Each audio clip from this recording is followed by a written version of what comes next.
മിനിയാന്ന് നടന്ന് ആ സംഭവത്തിനകത്ത് ആ തെമ്മാടി സ്ത്രീക്ക് പിന്തുണയുമായിട്ട് 2 എണ്ണം വന്നിട്ടുണ്ട്. അത് ഇന്നലെ ഞാൻ ന്യൂസ് 18 ചർച്ചയിലാണ് കണ്ടത്. ഒന്ന് അതിൻ്റെ പേരെന്നാ പുണ്ടച്ചിയാന്ന അങ്ങനെയാന്ന് തോന്നുന്നു. പിന്നെ ഞാനിത് പറയുമ്പോൾ അൺപാർലമെൻറ്റ് വാക്കാന്ന് നിങ്ങൾ തെറ്റിദ്ധരിച്ചേക്കല്ലേ, അങ്ങനെയാന്ന് തോന്നുന്നു അതിൻ്റെ പേര് പുണ്ടാച്ചി എന്നാട്ടോ. എന്തോ ആവട്ടെ. ഇനി രണ്ടാമത്തേന്ന് വെച്ച് കഴിഞ്ഞാൽ അറപ്പൽ അങ്ങനെ എന്തോ പറഞ്ഞിട്ട്, അതും ഇപ്പം ഞാൻ മറ്റൊരു വാക്ക് ഉപയോഗിച്ചൊന്നും പറഞ്ഞേക്കല്ല, ഞാൻ അങ്ങനെ കണ്ടതാണ്. അറക്കൽ അങ്ങനെ എന്തോ ആണെന്ന് തോന്നുന്നു ആ പേര് പിന്തുണയായിട്ട് വന്നിട്ടുണ്ട്. ഞാൻ ആ 2 എണ്ണത്തിനോട് ഉളുപ്പുണ്ടോ നാണമുണ്ടോ ഒന്നും ചോദിക്കുന്നൊന്നുമില്ല. ഇനി മനുഷ്യത്വം ഉണ്ടോ എന്ന് ഞാൻ ചോദിക്കുന്നില്ല. അങ്ങനെ എന്തെങ്കിലും വ്യക്തികളെ മനസ്സിനകത്തോ തലക്കകത്തോ ഉണ്ടെങ്കിൽ ഈ തെമ്മാടിത്തരം കാണിച്ചു വെച്ച് ഒരു മനുഷ്യനെ ഇല്ലാതാക്കിയ ആ സ്ത്രീക്ക് സപ്പോർട്ടായിട്ടൊന്നും വരത്തില്ലല്ലോ. പിന്നെ ആ സ്ത്രീ ഇന്നൊരു വാണ അടിച്ചിട്ടുണ്ട്, ഇനിയും വീഡിയോസ് സ്ത്രീകൾ എടുക്കണമെന്ന്. നിൻ്റെത് ഇട്ടൂരത്തിനനുസരിച്ച് ജീവിക്കുന്നവരല്ലേ കേരളത്തിലെ സ്ത്രീകൾ അല്ലേ? ഇനി അങ്ങനെ ആരെങ്കിലും ഏതെങ്കിലും സ്ത്രീകൾക്ക് അങ്ങനെ ഒരു ഉദ്ദേശങ്ങൾ ആ ക്യാമറയും പിടിച്ച് ഇങ്ങോട്ടേക്ക് വാ, പുരുഷന്മാരുടെ അടുത്തേക്ക് വാ കേട്ടാ. നിയമത്തിൻ്റെ വഴിക്ക് പോവും, അത് വിഷയം വേറെ. അപ്പം ഇതെല്ലാം ഉണ്ടല്ലോ, ആ ചിന്തയെല്ലാം ഉണ്ടെങ്കിൽ അത് 4 ആക്കി മടക്കി പോക്കറ്റിലങ്ങ് വെച്ചേ കേട്ടാ. നഷ്ടപ്പെടാത്തവന് ഒന്നുമില്ലാത്തവനിക്ക് പിന്നെ ഒന്നും ചിന്തിക്കാനില്ല. ഇത് മനസ്സിലാക്കിക്കോ. എല്ലാ പുരുഷന്മാരും ഇതുപോലെ നിഷ്കളങ്കനാണെന്നുള്ള ചിന്താഗതിയും വേണ്ട കേട്ടോ, ആ ധാരണയും വേണ്ട. ഓക്കെ. അപ്പം അതുകൊണ്ട് ആ ഭീഷണി സ്വരോ അതൊക്കെ 4 ആക്കി മടക്കി നിന്റെ കുടുംബത്തിലങ്ങ് മടക്കി അങ്ങ് വെച്ചാൽ മതി. അത് സമൂഹത്തോട് വേണ്ട കേട്ടാ. ആ പുരുഷന് ഒരു ക്രൈമും ചെയ്തിട്ടില്ല. ആ മനുഷ്യയെ ആ വീഡിയോസ് കണ്ടവർക്ക് മുഴുവൻ ബോധമുള്ള ജനങ്ങൾക്ക് കൃത്യമായിട്ട് മനസ്സിലായിട്ടുണ്ട്. മനസ്സിലായ? പിന്നെ കാലത്ത് കുറേ എണ്ണം കുളിച്ച് പൊട്ടും തൊട്ട് അതുപോലെ ഉള്ള പൊട്ടിയും അടിച്ച് ഒരു ഹാൻഡ് ബാഗും തൂക്കിയിട്ട് പൊതുപ്രവർത്തനത്തിൽ ഇങ്ങനെ രംഗത്തിറങ്ങും. എന്നിട്ട് വല്ല പുരുഷന്മാരെ പിറകെ പോയിട്ട് ഇതുപോലെ അലിഗേഷൻ ഉണ്ടാക്കി അതിൽ നിന്ന് കിട്ടുന്ന റവന്യൂ വരുമാനം കൊണ്ട് നക്കി ജീവിക്കാന്നുള്ള ഉദ്ദേശത്തോടു കൂടി കുറേ എണ്ണം ഇപ്പോൾ ഇറങ്ങിയിട്ടുണ്ട്. അതിപ്പോൾ നമുക്ക് മനസ്സിലായിട്ടുണ്ട്. മനസ്സിലായ? അപ്പം അതുകൊണ്ട് ആ വേലത്തരമൊക്കെ അങ്ങ് മടക്കി അങ്ങ് വെച്ചേ കേട്ടാ. പിന്തുണക്കാതിക്കോ അതൊക്കെ നിന്റെ ചോയ്സ്, നിങ്ങളെ ചോയ്സ്. പക്ഷെ അതിന് വന്നിട്ട് ന്യായീകരിക്കണ്ട. ഇത് കാണുന്നവരും കേൾക്കുന്നവരും കേരളത്തിലെ ബഹുഭൂരിപക്ഷം വരുന്ന 90%, 99% ആളും വിഡ്ഢികളാണ്, കഴുതകളാണെന്നുള്ള ചിന്ത നിങ്ങൾക്ക് ഉണ്ടാവണ്ട കേട്ടാ. സ്ത്രീകളെ ബഹുമാനിക്കാനും സ്നേഹിക്കാനും അവരെ മാന്യത കൊടുക്കാനൊക്കെ ഇവിടുത്തെ ജനങ്ങൾക്ക് നല്ലപോലെ അറിയാം. അതൊന്നും നിന്റെ സ്റ്റഡി ക്ലാസിന്റെ ആവശ്യമൊന്നുമില്ല കേട്ടാ. ഞങ്ങളൊക്കെ വീട്ടിലെ സ്ത്രീകളുണ്ട്, സഹോദരിമാരുണ്ട്, അമ്മ ഉണ്ട്, ഉമ്മ ഉണ്ട്, എല്ലാവരും ഉണ്ട്. മനസ്സിലായ? അവർക്കൊക്കെ ഇങ്ങനത്തെ എന്തെങ്കിലും അലിഗേഷനോ കാര്യങ്ങളോ പറ്റിയാൽ അവർ രാജ്യത്തിന്റെ നിയമത്തിന്റെ ഉള്ളിലേക്ക് പോകും. അല്ലെങ്കിൽ ആ വീടുമായി ബന്ധപ്പെട്ട് അവരെ ജ്യേഷ്ഠന്മാരോടോ സഹോദരന്മാരോടോ പറയും. അങ്ങനെയാ ചെയ്യുക, അല്ലാതെ ഈ തെണ്ടിത്തരല്ല ചെയ്യുക കേട്ടോ. അത് മനസ്സിലാക്കിക്കോ. അപ്പൊ അതുകൊണ്ട് അത്തരം വേലത്തരൊക്കെ ഉണ്ടെങ്കിൽ അത് 4 ആക്കി മടക്കി അവനവന്റെ പോക്കറ്റിലങ്ങ് വെച്ച. ഓക്കെ. അപ്പൊ ആ വിരട്ടലും വിലവേശലും പുരുഷന്മാരുടെ അടുത്തേക്ക് വെക്കണ്ട കേട്ടാ. എക്കാലവും എന്താ പറയുക ഇതങ്ങ് നടപ്പാക്കാം എന്നുള്ള ചിന്താഗതി ഉണ്ടെങ്കിൽ അത് ഞാൻ കൂടുതലൊന്നും പറയുന്നില്ല. ഏതെങ്കിലും ഒരു കാലഘട്ടത്തിൽ ഒരു ചക്ക വീണ് മോരിയെത്തി എന്നുള്ളത് കൊണ്ട് എക്കാലം അങ്ങനെ തന്നെ അങ്ങ് സംഭവിക്കും എന്നുള്ള ധാരണയും നിങ്ങൾക്ക് വേണ്ട കേട്ടാ. ആത്മാഭിമാനമുള്ള പുരുഷന്മാർ അവർക്ക് ഈ സമൂഹത്തിൽ ജീവിക്കണം. മനസ്സിലായ? നിന്റെയൊക്കെ വീട്ടിൽ പിന്നെ ആണുങ്ങളുണ്ടോ എന്ന് എനിക്കറിയില്ല. അത്തരം ഒരു നട്ടലുള്ള പുരുഷന്മാർ അവിടെ ഉണ്ടെങ്കിൽ നീയൊന്നും ഈ വിടുവായിത്തം വിളിച്ചു പറയാനോ ഇങ്ങനെ എന്താ പറയാ ബസ് സ്റ്റാൻഡിൽ പോയിട്ട് വല്ലവന്റെ വീട്ടിൽ കയറി മുട്ടിയിട്ട് വീഡിയോ എടുക്കാനോ നിൽക്കത്തില്ലല്ലോ. അപ്പൊ അതുകൊണ്ട് ആ കാര്യത്തിലേക്കൊന്നും നമ്മളെ നിങ്ങൾ കിടത്തിക്കർ പറയിപ്പിക്കർ അണ്ണാക്കി കോലിട്ടിട്ട് കേട്ടാ. ഓക്കെ. പിന്നെ കുറെ ആള് നമ്മളെ സമൂഹത്തിലുള്ള കുറെ ആള് നീതി കിട്ടണം, എന്ത് നീതിയാ കിട്ടേണ്ടത്? ഒരു നീതിയും കിട്ടത്തില്ല. ആ മരണപ്പെട്ട അച്ഛനും അമ്മക്കും പോയി, അത്രയേ ഉള്ളൂ. നമ്മളെ നീതി വ്യവസ്ഥയും എന്താ കിട്ടുക എന്നുള്ള കാര്യമൊക്കെ ഇവിടെ അരിഭക്ഷണം കഴിക്കുന്ന ചെറിയ കുഞ്ഞുങ്ങളോട് ചോദിച്ചാൽ മനസ്സിലാവും. പച്ച മനുഷ്യന്മാർ ഒരു ക്രൈമും ചെയ്യാതെ വെട്ടിക്കൊന്നവനെയൊക്കെ പൂമാലിട്ട് പൂജിക്കുന്ന ഒരു സ്റ്റേറ്റാ കേരളം. നമ്മൾ കണ്ടതല്ലേ അല്ലേ? അപ്പൊ അങ്ങനെയുണ്ട്. അതിന് മാത്രമല്ല, ഇപ്പൊ കഴിഞ്ഞ 2-3 ദിവസം മുമ്പ് തന്നെ ഒരു 16 വയസ്സുള്ള ഒരു ചെക്കൻ കൊണ്ടുപോയിട്ട് 9ാം ക്ലാസ്സിലറ്റം പഠിക്കുന്ന ഒരു മകളെ കൊന്നു തള്ളിയിട്ട് ഇല്ലേ, നമ്മൾ കണ്ടതല്ലേ? ആരെങ്കിലും ചർച്ച ചെയ്തോ? ആരെങ്കിലും വിഷയാക്കിയില്ല. എന്നിട്ട് ആ ക്രൈം ചെയ്ത ആ മെന്റാലിറ്റി ഉള്ള ആ ചെക്കനെ കുറ്റി നാക്കിയിട്ടില്ലേ എങ്ങനെ ഇത് പിന്നെ അവനെ അറസ്റ്റ് ചെയ്തിട്ട് അവരെ പോലീസുകാർ അഭിസംബോധന ചെയ്യുന്നുണ്ട്. അങ്ങനെ ആ സ്റ്റേറ്റ്മെന്റ് കൊടുക്കുന്നത് കുറ്റി അവൻ ക്രൈം ചെയ്തത് അവർ പറയുന്നില്ല. അവൻ ഏത് സാഹചര്യത്തിലാണ് ചെയ്തത് എന്ന് ഞങ്ങളൊന്ന് പരിശോധിക്കട്ടെ. നീ പരിശോധിക്ക് സാഹചര്യം നോക്കുന്നിട്ട്. എന്നിട്ട് കുറെ കാലം കൊണ്ടുപോയിട്ട് എന്നാണ് ഈ കുട്ടികളെ പ്രായപൂർത്തിയായിട്ടില്ല എന്നും പറഞ്ഞിട്ട് കൊണ്ടുപോയിട്ട് എന്താ പറയാ നല്ല ചോറും ഭക്ഷണവും ഫുഡൊക്കെ കൊടുത്ത് ഹെൽത്തിയൊക്കെ ഉണ്ടാക്കുന്ന ഫുഡൊക്കെ കൊടുക്കുമല്ലോ ഒരു എന്താന്ന് പറയാ സ്റ്റേഷന്റെ പേര് അവിടെ കൊണ്ടുപോയിട്ടിട്ട് എന്നിട്ട് ഒരു 3-4 കൊല്ലം കഴിയുമ്പോൾ ഒരു തയ്യൽ മെഷീനും കൊടുത്തിട്ട് അമ്മോന് നല്ല നടപ്പിന് നടത്തിക്ക എന്നിട്ട് ആ തയ്യൽ മെഷീനും കൊടുത്തിട്ട് ഇങ്ങ് പുറത്തേക്ക് വിടും. അതല്ലേ നിയമം? നഷ്ടപ്പെട്ടത് അച്ഛനും അമ്മക്ക. ആ 9 എന്താ പറയേണ്ടത് ഈ 10-14 വയസ്സ് വരെ കഷ്ടപ്പെട്ട് അധ്വാനിച്ച് പോയിട്ട് അച്ഛനും അമ്മക്കും അതിന്റെ അപ്പുറമൊന്നും സംഭവിക്കാൻ പോകുന്നില്ല. പിന്നെ ഇത് കുറച്ച് ദിവസം 2-3 ദിവസവും ഫേസ്ബുക്കിലും യൂട്യൂബിലും ഇവിടെ ക്ലീതി എന്നാക്കിയിട്ട് കുറച്ച് നമ്മളെപ്പോലുള്ളവർ പോസ്റ്റ് ഇടും. അതിനപ്പുറത്തൊന്നുമില്ല. നീതി കിട്ടുമോ? നീതി എന്ന് പറഞ്ഞു കഴിഞ്ഞാൽ ഞാൻ മനസ്സിലാക്കുന്നത് എന്റെ അറിവിലൊരു നീതി നടപ്പാക്കിയിട്ടുണ്ട്. അതായത് കൃഷ്ണപ്രിയ എന്ന് പറയുന്ന ഒരു പൊന്നുമോള് ബലാത്സംഗം ചെയ്ത് കൊന്നു തള്ളിയ ഒരു ചെറ്റക്ക് കോടതിയിൽ വിട്ടപ്പോ സ്വാഭാവികമായിട്ട് അയാൾ നീതി നടപ്പാക്കി. ആ മനുഷ്യൻ ഈ അടുത്ത കാലത്ത് മരണപ്പെട്ടുപോയി. അദ്ദേഹത്തിന്റെ ആത്മാവിന് നിത്യശാന്തി കൊടുക്കട്ടെ, ലഭിക്കട്ടെ എന്ന് പ്രാർത്ഥിക്കുക. അതൊക്കെ അങ്ങനെ നീതി ഒന്ന് കിട്ടിയത് എന്റെ മനസ്സിൽ കണ്ടിട്ടുണ്ട്. അതിന്റെ അപ്പുറത്തേക്കൊന്നും ഒരു നീതിയും ഇല്ല. മനസ്സിലായോ? നഷ്ടപ്പെട്ടവർക്ക് നഷ്ടപ്പെട്ട് അത്രയേ ഉള്ളൂ. ഓക്കെ, അവിടെ നമ്മളെ കൊണ്ട് ചെയ്യാൻ പറ്റിയ പ്രതിരോധം തീർക്കാൻ പറ്റുമോ അവിടെ തീർക്കണം പ്രതിരോധം. അത് തന്നെ. എന്നിട്ട് വരുന്നിടത്ത് വെച്ചിട്ട് അങ്ങ് കാണുക. മനസ്സിലായ? അല്ലാതെ ഇതിപ്പോ ക്ലീതി എന്ന് പറഞ്ഞാൽ നമ്മൾ കുറെ എന്ത് ക്ലീതി കിട്ടിയ ഇതിപ്പോ 2 ദിവസം 3 ദിവസം ഫേസ്ബുക്കിലും വാട്സപ്പിലും ഒരു ഓളം ഉണ്ടാക്കും. ഇതായിപ്പോ ഇന്നൊക്കെ കഴിഞ്ഞ് ഏകദേശം കുറഞ്ഞു പോയി. ഇനി അവള് സുഖമായിട്ട് വീണ്ടും ഈ സാമാനവും പിടിച്ചിട്ട് പൊക്കി നടന്നിട്ട് അവള് ഇതുപോലെ വീഡിയോ എടുത്തിടും. അതിന് പോയിട്ട് ആ ചേച്ചിക്ക് സുഖമാണെന്ന് ചോദിക്കാൻ വേണ്ടിയിട്ട് ലക്ഷക്കണക്കിന് ആൾക്കാരും ഉണ്ടാവും. ഞാൻ ഒരൊറ്റ സ്ത്രീകളെ വീഡിയോ ഞാൻ കാണത്തില്ല.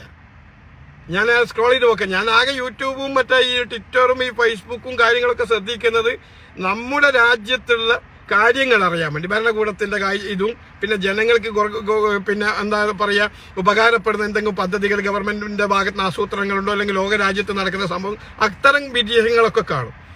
അല്ലാതെ ഇതുപോലുള്ള കുറെ പെണ്ണുങ്ങൾ വന്നിട്ട് ഈ അവള് പെടുക്കുന്ന, അവള് ചാപ്പാടുണ്ടാക്കുന്ന, അവള് ദോശ ഇടുന്ന അതുകൊണ്ടേ ഇടുക. എന്നിട്ട് അത് കാണാൻ കുറയാണ്. എന്നാൽ ഈ രാജ്യത്ത് നടക്കുന്ന എത്രയോ സംഭവങ്ങൾ അതിന്റെ കൃത്യമായിട്ടുള്ള വിശകലനം ചെയ്തുകൊണ്ട് എത്രയോ പുരുഷന്മാർ വീഡിയോസ് എടുത്തിട്ടുണ്ട്. അതിന് പോയിട്ട് നോക്കിക്കഴിഞ്ഞാൽ ആകെ 10,000-15,000 ലൈക്ക്. എന്നാൽ ഇവിടെ ഏതെങ്കിലും ഒരു സ്ത്രീ വന്ന് ഓളന്ന് ചെട്ട കുട്ടയെന്നാക്കിട്ട് വിളിച്ചു കഴിഞ്ഞാൽ ലക്ഷങ്ങളാ. ഒന്നും വേണ്ട. ഈ പറയുന്ന ഈ വീഡിയോസ് ഉണ്ടല്ലോ, ഈ നാണം കെട്ടവള് ഈ റീച്ചിന് വേണ്ടിയിട്ട വീഡിയോസ് നിങ്ങൾ ചിന്തിക്കണം. 20 ലക്ഷം 22 ലക്ഷം ആളോളം അത് കണ്ടിട്ടുണ്ട്. അത് 2 മിനിറ്റിന് മേലെ കിടന്നിട്ട് അത് കണ്ടിട്ടുണ്ട്. മനസ്സിലാക്കണം. അതിൽ അങ്ങനെ തന്നെ ഷെയറും ചെയ്തിട്ടുണ്ട്. അപ്പൊ ഇതൊക്കെ ആരാ ചെയ്ത്? മുഴുവൻ പുരുഷന്മാരാ. സ്ത്രീകൾ അങ്ങനെ അതിനെ അത്ര സപ്പോർട്ട് ചെയ്തിട്ടില്ല, ഷെയർ ചെയ്തിട്ടില്ല. ഞാനത് പോയിട്ട് അത് ബ്ലോക്ക് ആകുന്നതിന് മുമ്പേ അത് നോക്കിയതാണ്. ഞാൻ ആ ട്വിറ്ററിലൊക്കെ ഇവിടെ ഈ സ്റ്റൈലിൽ പോയിട്ട് മനസ്സിലാക്കണം. എന്നിട്ടാണ് ഇപ്പം വന്നിട്ട് പുരുഷന്മാർക്ക് ഇവിടെ ഞാൻ ഈ എല്ലാ ഘട്ടത്തിലും ഇതുപോലുള്ള ഫെമിനിസ്റ്റുകൾക്കെതിരെ ഞാൻ സംസാരിക്കാറുണ്ട്. ഞാൻ പറഞ്ഞ രാഷ്ട്രീയത്തിന് അപ്പുറത്തേക്ക് നിന്നുകൊണ്ട് തന്നെ രാഷ്ട്രീയ നേതാക്കന്മാർക്കെതിരെയും ഇത്തരം ചെറ്റത്തരങ്ങൾ പറയുന്ന സ്ത്രീകൾക്കെതിരെ ഞാൻ സംസാരിച്ചിട്ടുണ്ട്. അന്നൊക്കെ ചെറിയ ആൾക്കാരെന്റെ രാഷ്ട്രീയം നോക്കിയിട്ടാ നിന്റെ വീട്ടിൽ പെണ്ണുങ്ങളില്ലടാ, നിന്റെ വീട്ടിൽ മകളില്ലടാ, നിനക്ക് ഭാര്യയില്ലടാ, നിനക്ക് ഉമ്മയില്ലടാ എന്ന് പറഞ്ഞ കുറെ കമന്റുകൾ ഒന്ന് കമന്റ് ഇട്ടു. മനസ്സിലായ? എന്തുകൊണ്ടാ? ഇതാ ഞാൻ പറഞ്ഞത്. ഒരു ജീവിതത്തിന്റെ ഒരു കാലഘട്ടത്തിൽ ആടിപ്പാടി ഉല്ലസിച്ചിട്ട് ജീവിക്കുക, മനസ്സിലായി, വർഷങ്ങളോളം. എന്നിട്ട് അത് കഴിഞ്ഞ് ഒരു ബ്രേക്കപ്പ് ആയിട്ട് പിന്നെ കുറെ വർഷങ്ങൾ കഴിഞ്ഞിട്ട് അവൻ കൊണ്ടുവന്നിട്ട് എന്നെ പീഡിപ്പിച്ചേ, എന്നെ പിച്ചിയേ, എന്നെ ആക്കിയേ എന്ന് പറയാ. എന്നിട്ട് ആ മനുഷ്യനെ, ആ കുടുംബമായിട്ട് ഇപ്പൊ ജീവിക്കുന്ന ആ മനുഷ്യനെ വേട്ടയാടാൻ വേണ്ടിയിട്ട് വരിക. അത് ഞാൻ മുകേഷിന്റെ കാര്യത്തിലും അത്ര നിലപാട് തന്നെയാ സ്വീകരിച്ചത്. ഈ മുകേഷിന്റെ വൈഫ് കൊടുത്ത പരാതി അല്ല, ഈ മറ്റേ ഈ സിനിമ കാലഘട്ടം ഉണ്ടാകുന്ന ഏതൊക്കെയോ സ്ത്രീകൾ വന്ന് പരാതി കൊടുത്തുള്ളൂ. ഈ മീറ്റുവിന്റെ ആ കാലഘട്ടത്തിൽ ഇപ്പോ കഴിഞ്ഞ ഒരു 2 വർഷം മുമ്പേ. അപ്പൊ അന്നേരം ഞാൻ രാഷ്ട്രീയമല്ല നോക്കി, ഞാൻ മുകേഷിന്റെ പക്ഷത്താണ് നിന്നത്. കാരണം മുകേഷിന്റെ നല്ല കാലത്ത് വർഷങ്ങൾക്ക് മുമ്പ് ആ സമയത്ത് ഇഷ്ടപ്രകാരവും അവർ എൻജോയ് ചെയ്തത് ഇപ്പോഴും വന്നിട്ട് അത് ഒരു പരാതിയായിട്ട് ആ മുകേഷിന്റെ ഭാര്യയുണ്ട്, കുട്ടികളുണ്ട്, കുടുംബമുണ്ട്, നീന്തിക്കണ്ടേ? ഇവറ്റകൾക്ക് നാണോ ഉളുപ്പുമില്ല. കാശിന് വേണ്ടി എന്തും ചെയ്യൂ എന്നുള്ള സ്ത്രീകളെല്ലാം ഇങ്ങനെ വന്ന് പറയൂ അല്ലേ? അപ്പൊ അന്നേരവും ഞാൻ ഇവർക്കെതിരെ പ്രതിഷേധിച്ചിട്ടുണ്ട്, എന്നെ അഭിപ്രായം അടയാളപ്പെടുത്തിയിട്ടുണ്ട്. അത്തരം ഘട്ടങ്ങളിലാണ് ചില ആൾക്കാർ വന്നിട്ട് അന്നേരം ഞാൻ പറഞ്ഞിട്ടുണ്ട്, എടാ ഞങ്ങളെ വീട്ടിലും പുരുഷന്മാരുണ്ട്, ഞങ്ങൾക്ക് ആൺമക്കളുണ്ട്, അല്ലെങ്കിൽ ഞങ്ങൾക്ക് സഹോദരങ്ങളുണ്ട്, ജ്യേഷ്ഠാനുജന്മാരുണ്ട്. അവരൊക്കെ ഇതുപോലെ ഏതെങ്കിലും എങ്ങനെയെങ്കിലും നിരപരാധിയായിരിക്കും. ചില സമയം ഇതുപോലുള്ള ഏതെങ്കിലും ഫെമിനിസ്റ്റുകൾ വന്നിട്ട് ഇതുപോലെ പിന്നെ എന്താ പറയേണ്ടത് ഒരു ചട്ടത്തരം കാണിച്ചു വെച്ച് കഴിഞ്ഞാൽ അപ്പൊ അത് ശരിയാങ്ങൾ അല്ല. അപ്പൊ അതെപ്പോഴും നമുക്ക് സപ്പോർട്ട് കിട്ടണം എന്നുണ്ടെങ്കിൽ നമ്മൾ സത്യത്തിന്റെ കൂടെ നിൽക്കണം. ആ സത്യത്തിന്റെ കൂടെ അതിന് ചില സമയങ്ങൾ ചില രാഷ്ട്രീയ നേതാക്കന്മാർക്കെതിരെ വരുമ്പോൾ അത് രാഷ്ട്രീയമായിട്ട് അതിനെ പകപോക്കുകയല്ല വേണ്ടത്. അതിനകത്തുള്ള റിയാലിറ്റി നമ്മൾ മനസ്സിലാക്കുക, അതിന്റെ സത്യങ്ങൾ നമ്മൾ മനസ്സിലാക്കുക. ആ സത്യം തിരിച്ചറിഞ്ഞുകൊണ്ട് എന്ത് ചെയ്യുക, നമ്മൾ അതിനൊപ്പം അതൊക്കെ രാഷ്ട്രീയത്തിന് അപ്പുറത്തേക്ക് മാറ്റി വെക്കുക. അതുകൊണ്ടാണ് ഞാൻ രാഹുൽ മാക്കൂട്ടത്തിന് അനുകൂലമായിട്ട് ഈ വീഡിയോസും അദ്ദേഹത്തിന് ഒപ്പം നിൽക്കുന്നത്. അതുകൊണ്ടാണ്. കാരണം അദ്ദേഹത്തിന്റെ പൊളിറ്റിക്കൽ എന്തോ ആവട്ടെ, പക്ഷെ അദ്ദേഹത്തിന് ഒരു മാനുഷികമായിട്ട് കിട്ടേണ്ട പരിഗണനയില്ലേ. അദ്ദേഹം റേപ്പ് ചെയ്തിട്ടൊന്നുമല്ലല്ലോ, അല്ലെങ്കിൽ പിടിച്ചു കൊണ്ടുപോയിട്ട് എന്തെങ്കിലും ചെയ്ത അതുമല്ല, അല്ലെങ്കിൽ കെട്ടിയിട്ടിട്ട് അതുമല്ല. വർഷങ്ങളോളം ഇവരൊക്കെ ആ നല്ല കാലത്ത് ആടിപ്പാടി സുഖിച്ച് ജീവിച്ച് അതിനുശേഷം എന്തെങ്കിലും വിഷയങ്ങൾ വ്യക്തിപരമായിട്ട് ഉണ്ടാകുമ്പോൾ ഇതൊരു മറിയാക്കി അത് ആ കാലഘട്ടത്തിൽ റെക്കോർഡ് ചെയ്ത് അവിടെ വെക്കുക. എന്നിട്ട് അത് ഈ വർഷങ്ങൾ കഴിഞ്ഞതിന് ശേഷം അത് ഉപയോഗപ്പെടുത്തിയിട്ട് പറയുക എന്നെ ബലാത്സംഗം ചെയ്ത് എന്ന് പറയുമ്പോൾ അത് വിശ്വസിക്കാൻ മാത്രം ഞങ്ങൾ മലന്തീനികളാ? അതെയാ, എനിക്കറിയില്ല അതിന്റെ ലോജിക്ക് എന്താന്നുള്ള കാര്യം. എന്നിട്ട് അതിനെ സപ്പോർട്ട് ചെയ്യാൻ വേണ്ടി അപ്പൊ അത് തന്നെയാണ് ഇവിടെയും സംഭവിച്ചത്. ഇവിടെ ഈ സ്ത്രീയും ഇതുപോലെ ഒരു പച്ചക്കളവ് ചെയ്ത് അപ്പൊ അയാൾക്ക് പിടിച്ചു നിൽക്കുമ്പോൾ ആ പുള്ളി എന്താ പറയുക ആത്മാഭിമാനമുള്ള ഒരു മനുഷ്യരായതിന്റെ പേരിൽ ഇത് ഇനിയിപ്പം കുറെ ആൾ ചോദിക്കുന്നത് എന്തേ അദ്ദേഹത്തിന്റെ ആത്മഹത്യ അദ്ദേഹത്തിന് കോടതിയിൽ പോയിട്ട് ഫൈറ്റ് ചെയ്തിട്ടെങ്കിൽ എന്താ പറയുക സത്യം തെളിയിക്കണ്ടായിരുന്നു എന്ന് ആര് വിശ്വസിക്കൂടോ? അയാൾ ഇപ്പം ജീവനോടെ ആ മനുഷ്യൻ ജീവനോടെ ഉണ്ടെങ്കിൽ അദ്ദേഹത്തിന്റെ ഹൃദയം തുറന്ന് കാണിച്ചു കഴിഞ്ഞാലും ആരെങ്കിലും വിശ്വസിക്കും. അപ്പം ഈ പാവാട താങ്ങിയാലും മുഴുവൻ അവളെ കൂടിയല്ലേ ഉണ്ടാകുക, അല്ലേ? അങ്ങനെ ഉണ്ടാകുക. അത് നമ്മളെ മുമ്പിൽ എത്രയോ സത്യങ്ങളില്ല അങ്ങനെ. പിന്നെ ഇതൊക്കെ ഒരു വിടുവായ ഒരു എന്താ പറയുക ഒരു ആലങ്കാരികമായിട്ട് ചില കാര്യങ്ങൾ പറയാം. അദ്ദേഹത്തിന് എന്താ നിന്നൂടെ, ഇവിടെ നിയമയില്ലേ, ഇവിടെ കോടതി എന്ത് കോടതിയില്ലേ, ഏത് കോടതിയില്ലേ എന്നുള്ള ഏത് പുരുഷന്മാർക്കാണ് ഇത് കിട്ടുന്നുണ്ടോ? അപ്പൊ അദ്ദേഹം തോന്നി ഇനി എനിക്ക് സമൂഹത്തിൽ ജീവിക്കാൻ കഴിയില്ല, അത്രമാത്രം അത് എന്താ പറയേണ്ടത് പിന്നെ വൈറലായി കഴിഞ്ഞു. അപ്പൊ ഇനി ഞാൻ സമൂഹത്തോട് പറഞ്ഞു കഴിഞ്ഞാൽ ഒന്നും വിശ്വസിക്കാൻ പോകുന്നില്ല, ഹൃദയം തുറന്ന് കാണിച്ചു കഴിഞ്ഞാലും വിശ്വസിക്കത്തില്ല എന്ന അയാൾക്ക് ആ ബോധ്യമുണ്ട്. ഇപ്പൊ നമുക്കും ആ ബോധ്യമുണ്ട്. അപ്പൊ അദ്ദേഹം ആ ഓപ്ഷൻ തെരഞ്ഞെടുത്തു. അതേ ഉള്ളൂ. ഇനിയും തന്നെ നമ്മൾ വേണ്ടത് എന്താ, ഇതുപോലുള്ള ഫെമിനിസ്റ്റുകൾ, ഈ സ്ത്രീകൾ ഒരു കണ്ടന്റും ഇല്ലാത്ത കുറെ ദോശ ഇടുന്നത്, കുറെ മൈലാഞ്ചി, കുറെ അവൾ പെടുക്കുന്നത്, കുറെ കുഞ്ഞിനെ മൂക്ക് പിടിച്ചു കൊടുക്കുന്നത്, ഇതൊക്കെ കണ്ടന്റ് ആക്കി കൊണ്ടുപോയിടുക. കാശിന് വേണ്ടി, ഡോളറിന് വേണ്ടിയാ. എന്നിട്ട് മറ്റവളെ കുറ്റം പറയാ, ഇവളെ കുറ്റം പറയാ, എന്നിട്ട് അതിന് പോയിട്ട് നിങ്ങളെപ്പോലെ ലൈക്ക് അടിക്കുക, ഷെയർ ചെയ്യുക, കമന്റ് ഇടുക. അപ്പൊ അവർക്ക് നെഗറ്റീവ് ഇട്ടാലും പോസിറ്റീവ് ഇട്ടാലും കാശ് കിട്ടും. അതാണ് അവരുടെ ഉദ്ദേശം. അപ്പൊ അത് കാണൽ ഈ സമൂഹം ഒഴിവാക്കുക. എന്നിട്ട് കാലിക പ്രശ്നമായ നമ്മളെ ബാധിക്കുന്ന വിഷയങ്ങൾ, ജനങ്ങളെ സമൂഹത്തെ ബാധിക്കുന്ന വിഷയങ്ങളുണ്ട് രാജ്യത്തും ലോകത്തും നടക്കുന്നത്. അതൊക്കെ നല്ല നല്ല ആളും വിവരവും വിദ്യാഭ്യാസമുള്ള എത്രയോ പുരുഷന്മാരിടുന്നുണ്ട്. അതിന്റെയൊക്കെ പറയപ്പോ എന്നിട്ട് അവർക്കൊക്കെ ലൈക്ക് അടിക്കുക, അവർക്കൊക്കെ ഷെയർ ചെയ്ത് കൊടുക്കുക. അപ്പൊ നമുക്ക് ലോക വിവരവും കിട്ടും, നമുക്ക് നമ്മളതായ ജീവിതത്തിൽ പകർത്താനുള്ള അറിവുകളും കിട്ടും. മനസ്സിലായ? അല്ലാതെ ഇവറ്റകളെ പിറകെ പോയി കഴിഞ്ഞാൽ നാട്ട കേസല്ലാതെ. ഇനി അങ്ങനെ വലിയ താല്പര്യവും ഉണ്ടെങ്കിൽ നിങ്ങൾ ബോംബെയിലേക്ക് ഒരു ടിക്കറ്റ് എടുത്തോ, ഇഷ്ടം പോലെ ഉണ്ട്. ഗ്രാൻഡ് റോഡ്, ഒപ്പേര ഹൗസ്, ഫിലോസ്, പിന്നെ അങ്ങനെ പറഞ്ഞിട്ട് മാട്ടുങ്ക, പ്രശ്നമില്ല. പിന്നെ ഇവറ്റകളെ പിറകെ പോയിട്ട് ഹാ ചെച്ചി ഹാ കുച്ചി എന്നാണ് ഇതിനകത്തൊക്കെ ഉള്ളത്. മനുഷ്യന് ഒരു 2 മിനിറ്റ് ചിന്തിച്ചു കഴിഞ്ഞാൽ ഒന്നുമില്ല. ഞാൻ ചോദിക്കട്ടെ, നമ്മളൊരു മനുഷ്യന് ഒരു ദിവസം കുളിച്ചിട്ടില്ലെങ്കിൽ നമ്മളടുത്ത് ആരെങ്കിലും കിടക്കുവോ, വരുവോ ഇങ്ങോട്ടേക്ക് സ്മെല്ലുകൊണ്ട്? അത്രയേ ഉള്ളൂ. അത് ചിന്തിച്ചാൽ മതി നിങ്ങൾ, കേട്ടാ.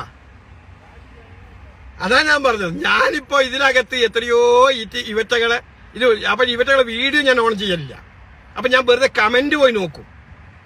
ഇവറ്റകൾ ഇടുന്ന കമന്റ് അത് നോക്കാനും പാടില്ല. ഓൺ ചെയ്താൽ തന്നെ ഇവർക്ക് റവന്യൂ വരുമാനം. പക്ഷെ അങ്ങനെ പോലും ഒരു ഹലാല ഇവറ്റകൾക്ക് കിട്ടാൻ പാടില്ല എന്ന് ചിന്തിക്കുന്നവനാ ഞാൻ.